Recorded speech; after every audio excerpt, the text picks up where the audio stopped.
Assalamualaikum warahmatullahi wabarakatuh. Perkenalkan, nama saya Makaila Hartoyo dengan NIM C0D023007. Dalam video kali ini, saya akan memaparkan materi mengenai konsep aktiva tetap dalam akuntansi pajak. Baik, langsung saja yang pertama yaitu pengertian atau definisi dari aktiva tetap dalam akuntansi pajak, yaitu dalam akuntansi pajak, aktiva tetap adalah aset berwujud yang digunakan dalam kegiatan usaha dan memiliki masa manfaat lebih dari 1 tahun, serta tidak dimaksudkan untuk dijual dalam kegiatan normal atau perusahaan.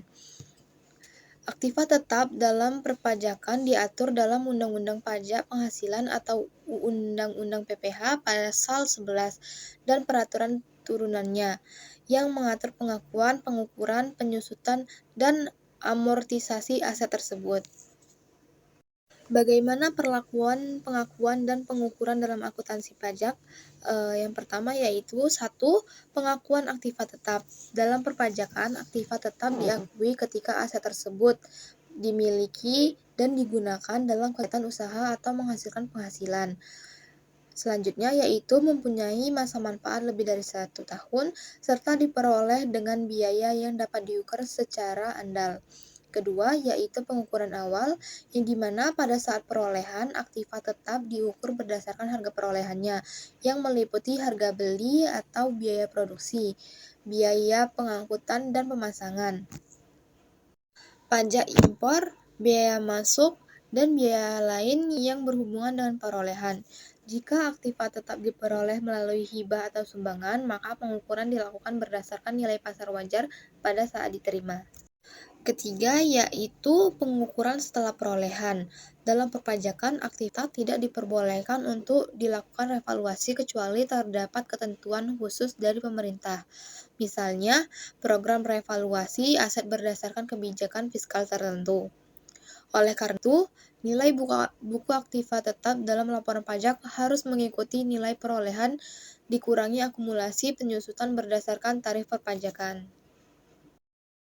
Pembahasan selanjutnya yaitu bagaimana mekanisme penyusutan dan amortisasi aktiva tetap. Yang pertama yaitu penyusutan.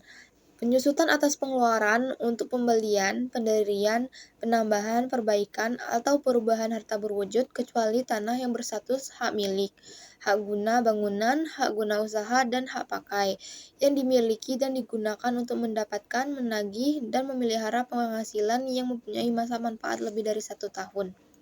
Dilakukan dalam bagian-bagian yang sama, besar sesama masa manfaat yang telah ditentukan bagi harta tersebut.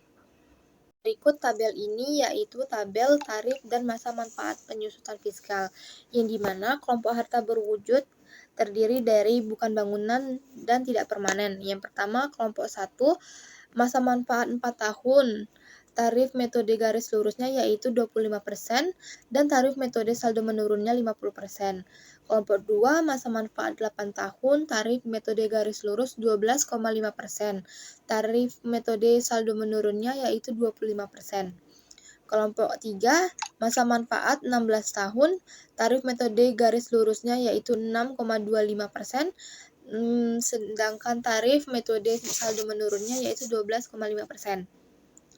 Dan terakhir kelompok 4 yaitu masa manfaat 20 tahun, tarif metode garis lurusnya yaitu 5%, sedangkan tarif metode saldo menurunnya 10%.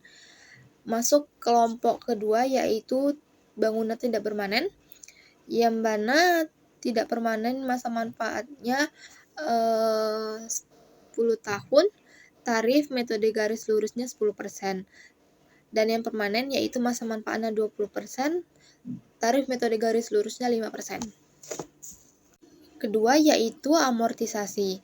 Amortisasi atas pengeluaran untuk memperoleh harta tak berwujud dan pengeluaran lainnya termasuk biaya perpanjangan hak guna bangunan, hak guna usaha, hak muhibah atau goodwill yang mempunyai masa manfaat lebih dari 1 tahun yang dipergunakan untuk mendapatkan, menagih, dan memelihara penghasilan dilakukan dalam bagian-bagian yang sama besar atau dalam bagian-bagian yang menurun selama masa manfaat, yang dihitung dengan cara menerapkan tarif amortisasi atas pengeluaran tersebut atau atas nilai sisa buku. dan pada akhir masa manfaat diamortisasi sekaligus dengan syarat dilakukan secara taat asas. Tabel masa manfaat dan tarif amortisasi. Yang pertama yaitu kelompok harta tak berwujud, kelompok 1, masa manfaatnya 4 tahun, tarif amortisasi garis lurusnya 25%, sedangkan saldo menurunnya 50%.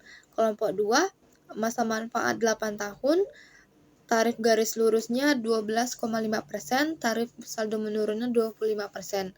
Kelompok 3, masa manfaat 16 tahun, tarif garis lurusnya 6,25%, saldo menurunnya 12,5%. Dan kelompok 4 yaitu masa manfaat 20 tahun, tarif garis lurusnya 5% dan saldo menurunnya 10%. Baik, kesimpulan yang dapat kita simpulkan dalam pemaparan materi ini yaitu aktiva tetap dalam akuntansi pajak memiliki perlakuan khusus yang berbeda dengan standar akuntansi keuangan. Perbedaan ini terutama terlihat dalam aspek pengakuan, pengukuran, penyusutan, dan amortisasi. Pemerintah telah menetapkan aturan yang ketat dalam menentukan masa manfaat dan metode penyusutan untuk memastikan kepatuhan wajib pajak, serta mencegah memanipulasi dalam pelaporan pajak. Oleh karena itu, pemahaman yang baik terhadap regulasi perpajakan sangat penting bagi perusahaan agar dapat mengelola kewajiban pajaknya secara efektif. Baik, itulah materi yang dapat saya sampaikan dalam video kali ini.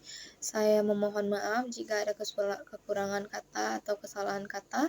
Saya akhiri, wassalamualaikum warahmatullahi wabarakatuh. Terima kasih.